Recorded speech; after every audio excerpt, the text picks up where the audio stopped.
Assalamualaikum warahmatullahi wabarakatuh. Halo para pencari kemajuan, selamat datang di channel YouTube ini, di mana hari ini kita akan membahas sesuatu yang sangat menarik dan relevan sekali, yaitu rahasia mengembangkan motivasi yang kuat dan juga konsisten. Motivasi yang kuat adalah kunci dalam mencapai suatu tujuan, baik itu tujuan secara pribadi ataupun tujuan secara profesional. Nah, dalam video ini saya akan membagikan rahasia bagaimana caranya kita bisa membangun motivasi yang kuat dan juga konsisten, sehingga kamu bisa mencapai impian dan juga tujuan hidup dengan lebih mudah.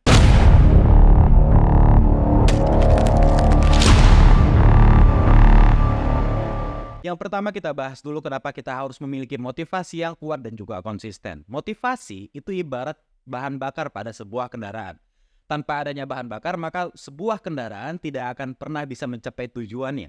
Begitu pula lah manusia. Kita sebagai manusia pasti memiliki tujuan, pasti memiliki goals. Nah, untuk mencapai goals atau tujuan tersebut, kita harus memiliki bahan bakar dong, yang mendorong kita untuk bergerak. Nah, itulah fungsi motivasi.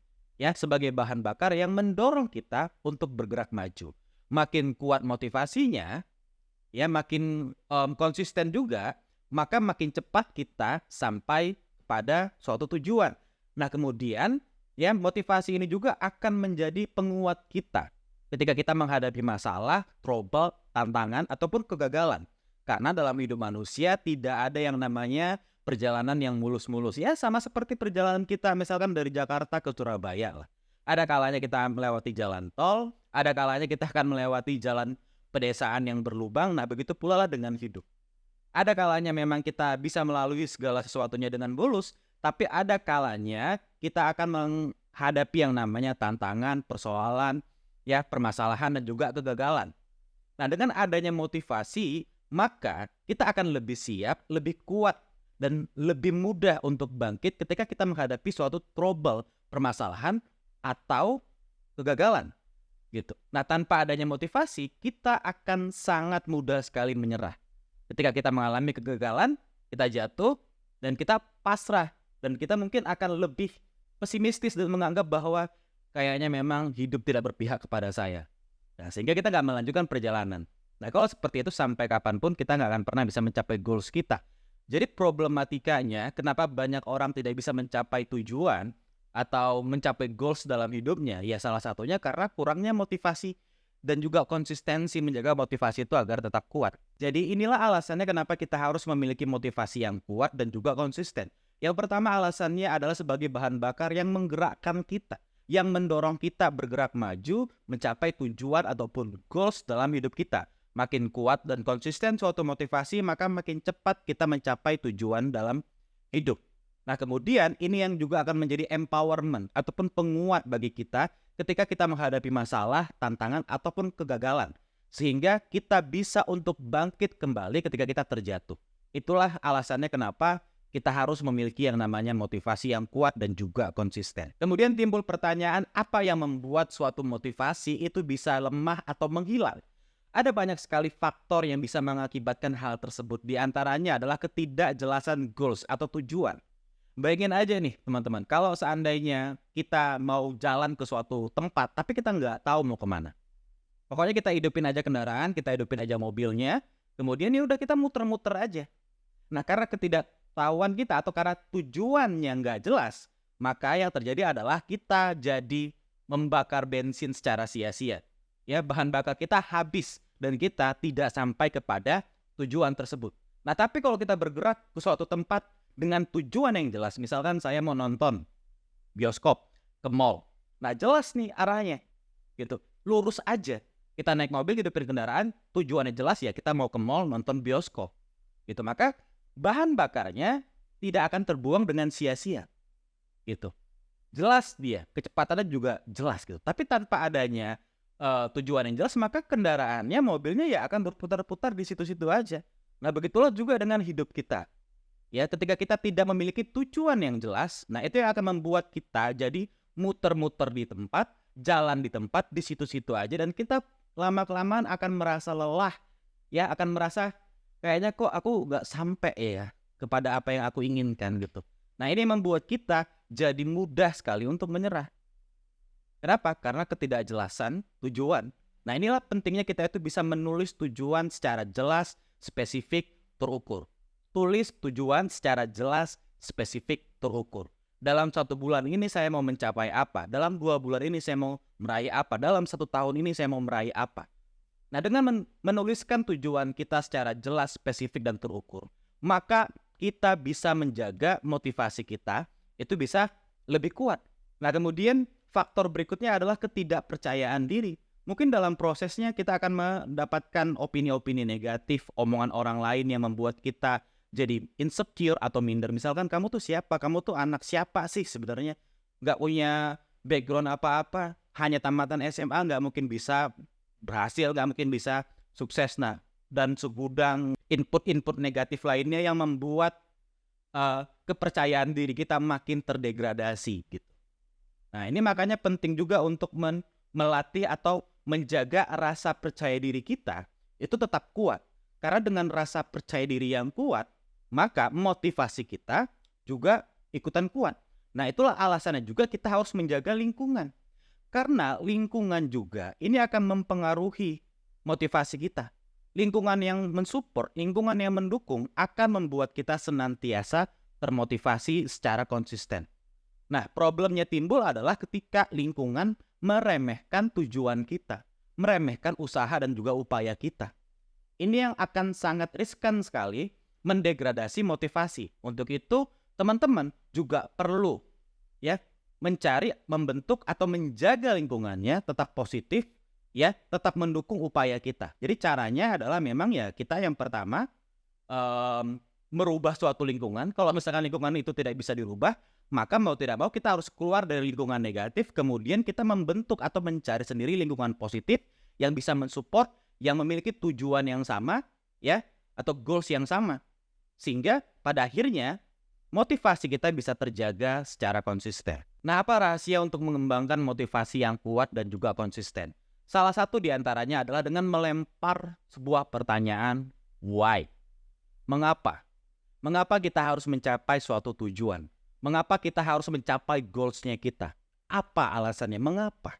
Nah, selama ini mungkin teman-teman salah satu yang membuat kita itu stuck, bergerak tidak kemana-mana, di situ-situ aja muter-muter adalah karena kita nggak memiliki jawaban why.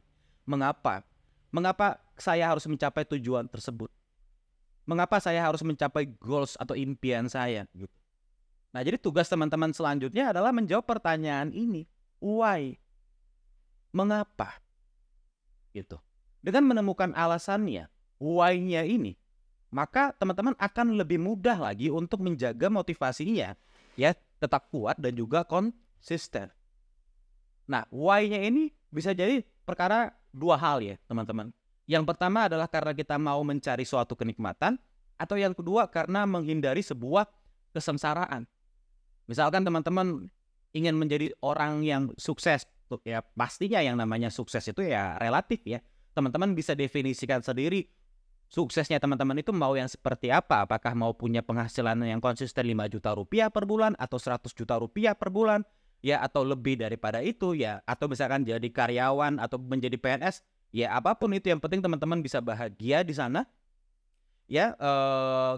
kemudian itu bisa membuat teman-teman merasa berhasil gitu. Nah, kemudian tanamkan alasannya, why-nya. Kenapa harus saya punya penghasilan misalkan 10 juta per bulan, 20 atau 30 juta atau 100 juta rupiah, kenapa saya harus menjadi PNS, kenapa saya harus bekerja di suatu perusahaan tertentu, mencapai jabatan tertentu. Nah, berdasarkan dua hal tadi, yaitu mencari kenikmatan. Kalau saya tidak mencapai tujuan saya, maka saya akan mendapatkan kesengsaraan yang luar biasa. Saya ambil contoh, ketika orang tua kita jatuh sakit, orang yang paling kita sayang orang tua kita atau anak kita atau siapa kerabat kita jatuh sakit dan saya tidak mampu untuk membantunya atau menolongnya. Karena apa? Karena saya tidak punya resource, sumber daya. Karena saya nggak pernah mencapai tujuan tersebut gitu. Nah, jadi karena kan manusia kan seperti itu ketika kita memiliki rasa takut. Nah, jadi rasa takut sebenarnya teman-teman adalah motivasi terbesar manusia itu bergerak. Negara-negara maju di dunia ini mereka bisa maju seperti sekarang itu sebenarnya karena salah satu halnya, faktor utamanya adalah karena mereka punya rasa takut. Misalkan contoh seperti Amerika Serikat. Kenapa Amerika Serikat bisa menjadi negara paling maju di dunia ini. Karena dia takut dengan Rusia, karena dia takut dengan Iran, karena dia takut dengan Cina. Ya kan? Kemudian Cina kenapa bisa menjadi negara yang sangat maju misalkan di dunia saat ini juga ya? Karena dia takut dengan Amerika, karena dia takut dengan negara-negara NATO misalkan. Atau Singapura, kenapa negara yang seablek doang, setumpuk doang, sekecil itu bisa jadi salah satu negara paling maju di dunia? Ya terutama di Asia Tenggara ya, karena dia merasa dia takut karena negara kecil ya dikelilingi oleh negara-negara besar. Sewaktu-waktu mereka bisa aja dijajah atau diokupasi gitu. Nah, salah satu cara untuk melindungi diri adalah menjadi negara yang maju gitu. Ya, jadi teman-teman temukan juga rasa takutnya. Tanamkan rasa takut ketika teman-teman tidak mencapai suatu tujuan, maka teman-teman akan mendapatkan atau merasakan kesengsaraan yang luar biasa gitu. Nah, ini adalah salah satu cara juga supaya kita bisa mengembangkan motivasi yang kuat dan juga konsisten, yaitu apa? Menanamkan rasa takut kalau kita tidak mencapai suatu tujuan. Kemudian bagaimana caranya mengatasi hambatan atau tantangan yang mungkin bisa mengurangi motivasi kita? Nah, dalam video ini kita juga akan membahas bagaimana strategi untuk mengatasi hambatan dan juga tantangan yang berpeluang mengurangi potensi kita gitu. Karena seperti yang saya jelaskan tadi di awal, dalam hidup ini nggak selamanya mulus, kadang kala kita harus bisa akan menghadapi yang namanya tantangan, problem, ataupun gagal dalam prosesnya gitu. Nah, cara yang bisa kita lakukan yang pertama adalah kita memiliki kemampuan dalam mengelola stres. Teman-teman harus pelajari bagaimana caranya teman-teman bisa mengelola stres dengan baik gitu. Ya, stres itu bisa jadi bagus ya, positif ya, karena ketika kita merasa tertekan memang kita akan bergerak gitu, mencari solusi dari permasalahan yang kita hadapi. Tapi jika stres ini berlebihan, maka ya justru malah bisa jadi menghambat. Bahkan kemungkinan terburuknya kita bisa jadi depresi gitu. Nah, kemudian yang berikutnya adalah resiliensi atau kemampuan teman-teman untuk bangkit ketika teman-teman itu gagal, itu juga penting sekali. Nah, jadi dalam hal ini ya teman-teman juga harus memiliki yang namanya perspektif yang berbeda. Teman-teman harus memiliki pola pikir yang juga berbeda ketika menghadapi suatu persoalan. Nah, jadi kita memberikan definisi yang berbeda. Dalam hal ini contoh ketika kita menghadapi suatu kegagalan. Nah, mungkin bagi sebagian orang kegagalan itu adalah akhir dari segalanya. Gitu. Nah, bagi kita ya jika kita ingin menjaga motivasi kita tetap kuat dan juga konsisten, maka kita bisa mengartikan suatu kegagalan itu adalah sebagai sarana atau momentum untuk kita itu belajar memperbaiki diri. Dari kegagalan itu kita bisa tahu di mana letak kekurangan saya dan apa yang harus saya perbaiki. Nah, jadi perspektifnya kita ubah, cara pandangnya kita ubah. Yang kita tanamkan, yang kita lihat kegagalan itu bukanlah sebagai akhir, tapi justru adalah momentum untuk memperbaiki diri.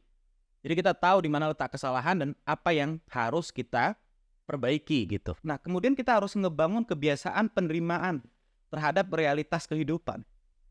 Ya, seperti yang saya jelaskan tadi, bahwa ya terkadang memang hidup ini kita akan mengalami trouble, masalah, ataupun kegagalan, dan itu adalah hal yang biasa, hal yang wajar, hal yang lumrah. Nah, kita harus bisa menerima hal tersebut. Terkadang memang hidup itu tidak adil dan memang faktanya seperti itu, ya kan? Setiap orang itu terlahir dengan privilege yang berbeda-beda, starting point-nya berbeda-beda. Misalkan ada orang yang gampang berhasil karena dia punya privilege terlahir dari orang tua kaya. Nah, kita mungkin yang bukan terlahir dari orang keluarga kaya raya, ya kan? Mungkin agak sedikit lambat nih untuk bisa mencapai goals kita atau tujuan kita gitu. Nah, it's okay, nggak apa-apa. Yang penting kita bisa sampai, udah, itu aja gitu. Ya, karena privilege-nya berbeda kan. Nah, kita harus bisa menerima fakta atau realita bahwa ya dunia itu memang tidak adil dan ya it's okay. Berdamai dengan ketidakadilan itu. Ya, berdamai dengan realitas itu. Ini akan membantu teman-teman juga dalam mengatasi hambatan ataupun tantangan yang bisa mempengaruhi ya motivasi kita. Kemudian bagaimana caranya menjaga motivasi agar tetap konsisten dan tidak pudar seiring berjalannya waktu. Penting untuk menjaga motivasi agar tetap konsisten dan tidak pudar seiring berjalannya waktu. Nah, untuk itu saya akan memberikan strategi bagaimana caranya kita bisa mempertahankan emosi seiring berjalannya waktu. Nah, yang pertama adalah kita harus memiliki dulu yang namanya rencana tindakan. Apa yang harus teman-teman lakukan hari ini? Apa yang harus teman-teman lakukan besok? Apa yang harus teman-teman lakukan dalam 1 minggu ke depan? 1 bulan ke depan? 1 tahun ke depan? Nah, planning, buat mind map-nya, buat grand strateginya. Mulai dari hal yang terkecil sampai hal yang terbesar, tulis. Nah, dengan melakukan hal ini, maka teman-teman akan terbantu ya memperkuat atau menjaga motivasinya agar tetap kuat dan juga konsisten seiring dengan berjalannya waktu. Kemudian hal lainnya juga adalah dengan menciptakan suatu kebiasaan yang mendukung. Cari kebiasaan apa yang mendukung motivasi kita. Mendukung kita itu mencapai ke suatu tujuan. Nah, di antaranya misalkan kebiasaan membaca buku minimal 10 menit sehari. Kebiasaan dalam bangun pagi, misalkan ya kita tentukan mau bangun jam 5 subuh atau jam 6 pagi. Ya, kemudian kebiasaan berolahraga. Ya, kemudian kebiasaan untuk learn and doing, belajar dan juga praktek. Nah, apalagi kebiasaan bergaul dengan lingkungan yang positif dan juga mendukung. Teman-teman cari tahu apa aja kebiasaan-kebiasaan yang bisa mendukung motivasi kita dan juga mendukung kita untuk bergerak mencapai tujuan. Nah, kemudian teman-teman tanamkan, lakukan kebiasaan tersebut setiap harinya. Nah, kemudian buatlah target yang realistis. Karena target yang terlalu besar itu akan membuat kita sulit untuk mencapainya, sulit untuk mewujudkannya. Nah, kesulitan itulah nanti yang bisa menghambat motivasi kita. Kita jadi gampang merasa lelah, gampang untuk menyerah gitu. Jadi tetapkan target yang realistis, yang masuk akal, yang memang sesuai dengan kemampuan kita. Nah, untuk itu juga teman-teman harus mengenali dulu nih, ya kan, kemampuan teman-teman itu batasnya sampai di mana gitu. Nah, jadi teman-teman bisa tahu nih, menentukan target yang realistis. Jangan misalkan kita bukan siapa-siapa, kita masih belum punya apa-apa, sekarang kemudian tiba-tiba punya target misalkan bulan depan mau beli mobil Rolls Royce gitu atau Lamborghini. Nah, itu kan nggak realistis, itu kan nggak masuk akal. Nah, ya boleh aja kita punya mimpi, punya target, ya kan, punya mobil Lamborghini ataupun Rolls Royce, tapi tetapkan dalam berapa tahun, misalkan 5 tahun atau 10 tahun, mungkin ya itu masuk akal, realistis. Nah, dalam 1 bulan ke depan, apa yang realistisnya? Misalkan contoh bisa punya penghasilan 5 juta, itu untuk bulan depan. Contoh aja nih ya, hanya teman-teman yang tahu batas kemampuan teman-teman itu ada di mana. Pokoknya intinya buatlah target yang realistis, ya, yang sesuai dengan kemampuan teman-teman semua. Sehingga dalam prosesnya, teman-teman tidak akan merasa kesulitan. Seperti itu. Kemudian bentuk atau carilah lingkungan yang positif dan mendukung. Tidak bisa kita pungkiri, lingkungan itu akan mempengaruhi kinerja kita atau masa depan kita. Bahkan ada salah satu pepatah yang mengatakan, bukan pepatah sih, katanya salah satu tokoh bijak dunia mengatakan bahwa beritahu saya 5 orang teman terdekatmu, maka saya bisa tahu seperti apa masa depanmu gitu. Itu adalah pernyataan atau quotes yang menggambarkan memang betapa berpengaruhnya lingkungan kita atau dengan siapa kita berteman saat ini gitu ya. Nah, untuk itu kalau misalkan teman-teman merasa lingkungan atau pertemanannya tidak mendukung goals ataupun tujuannya teman-teman, maka teman-teman harus atau berani keluar dari lingkungan tersebut. Cari lingkungan yang positif, cari lingkungan yang punya tujuan yang sama juga, ya. Carilah lingkungan yang bisa saling support, saling dukung. Gitu. Ya, itulah dia yang bisa teman-teman lakukan untuk menjaga motivasinya, ya, tetap konsisten dan tidak gampang pudar di makan waktu. Nah, itu dia teman-teman, jika kamu ingin mendapatkan motivasi yang kuat dan juga konsisten, ikuti terus channel ini, beri like, komen, dan juga share jika kamu merasa channel ini bermanfaat. Jangan lupa subscribe dan aktifkan tombol loncengnya biar kamu bisa dapat notifikasi setiap kali saya update video terbaru. Kita ketemu lagi pada video berikutnya. Saya Muhammad Zain, izin pamit. Assalamualaikum warahmatullahi wabarakatuh. See ya.